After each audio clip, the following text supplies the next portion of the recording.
Good morning, everybody. This is just a quick video to show you the progress of my leftover tomatoes from last season. They didn't die. In fact, they're still producing fruit. This one here is a better boy. It's a hybrid indeterminate. And this one over here is a Cherokee purple indeterminate. See, these ones are quite a bit larger than these ones, but we'll see how it goes as the season progresses. It's March 2018.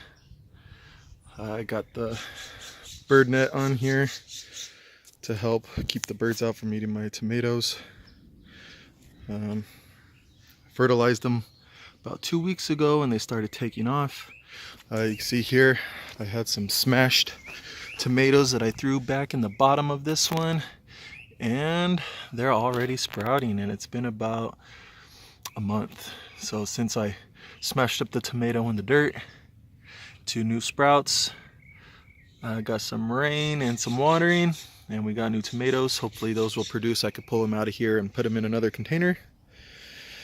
I'm just using a couple of other pots for my stakes. If you have any questions, let me know.